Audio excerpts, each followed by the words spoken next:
Hey, this past Sunday we looked at the story of Esther, and it made me think that I'd heard that story growing up, but it was really in college that for the first time, someone reached right into the middle of that story and pulled one sentence out of it and highlighted it, and I realized that the whole story of Esther hinges on this one sentence.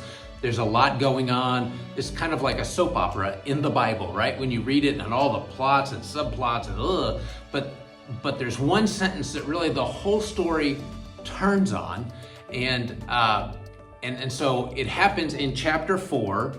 The Jewish nation has been sold to destruction. That the whole nation is going to be annihilated in one fell swoop. That's the plan. And Esther, who is the queen at the time, has the ability to do something about it. It's a risky move on her behalf. She could lose her position in the palace for sure. She could lose her life as well. And so it's a risk. It's a huge risk that she's taking to do something about it. And then these words arrive to her in chapter 4. She is told, "Do not think that because you are in the king's house, you alone of all the Jews will escape." Just because you're in the palace, that's not a place you get to hide, but you won't get to escape. "For if you remain silent at this time, relief and deliverance for the Jews will arise from another place, but you and your father's family will perish." In other words, you won't even save your own life. Your whole father's family will be annihilated in this move as well. And it's not going to stop God from saving the Jewish people. He will find another way to do it because they're who he's working through. "But you and your father's family will perish." And this is the sentence. This is the one sentence. The whole book hinges on this sentence. "And who knows but that you have come to your royal position for such a time as this?" And who knows that you have come to your royal position for such a time as this.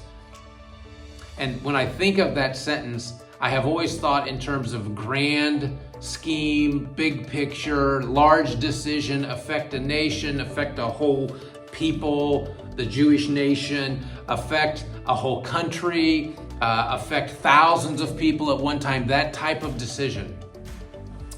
But I'm sitting in this classroom. This is one of our children's classroom. It's called our treehouse room because, well, I'm sitting in a treehouse.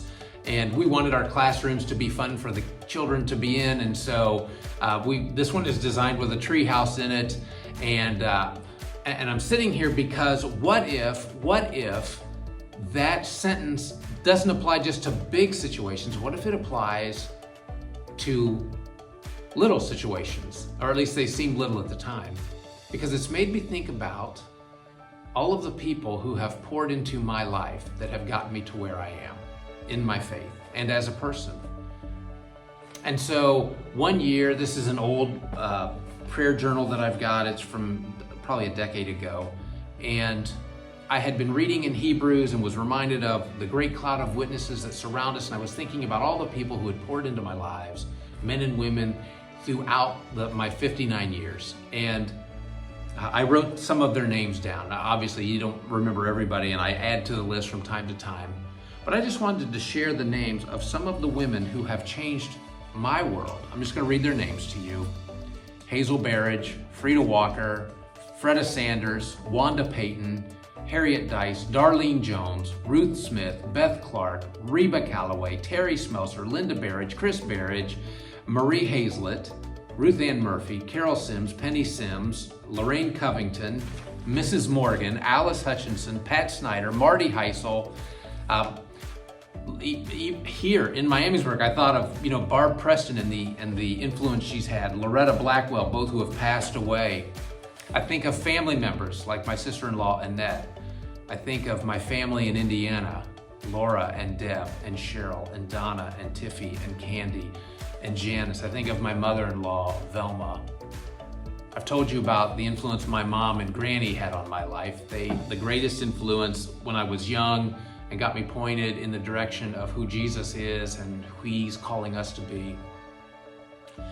But the greatest influence in my life, the woman that God has used to speak more into who I am and to help me hear his voice more clearly in my life, and she's not going to be happy that I'm telling you this, is my wife, Sandy. She's a behind-the-scenes person, does not like to be out front, But I got to tell you that God has spoken through her to me. There are times when you're hearing a message on Sunday morning, you have no idea her influence on that message and what God is saying to you through me, but it came through her as well. And I just want to say thank you. Thank you for influencing my life. Thank you for taking advantage of the position that you had for such a time as this in the life of a little boy for some of you, a young man for some of you, an older man now for some of you. You continue to pour into my life and change my world. And I just want to encourage you today, maybe that sentence, who knows, but that you've come to a royal position for such a time as this, may not be about changing the direction of a nation, at least not now. It may be about changing the direction of a life of a person, a child who is near you. And God will speak through you into their life. And it might change the direction of their life. Might help them understand who God has called them to be. Might help them grow into the man or woman that God is intending them to be. And you have been given the opportunity to be part of His plan in their life. Boy, I hope you'll take it. Because who knows? That maybe you've come to the place that you're in right now with the people who are around you today for such a time as this in their life. Boy, I hope you change their world.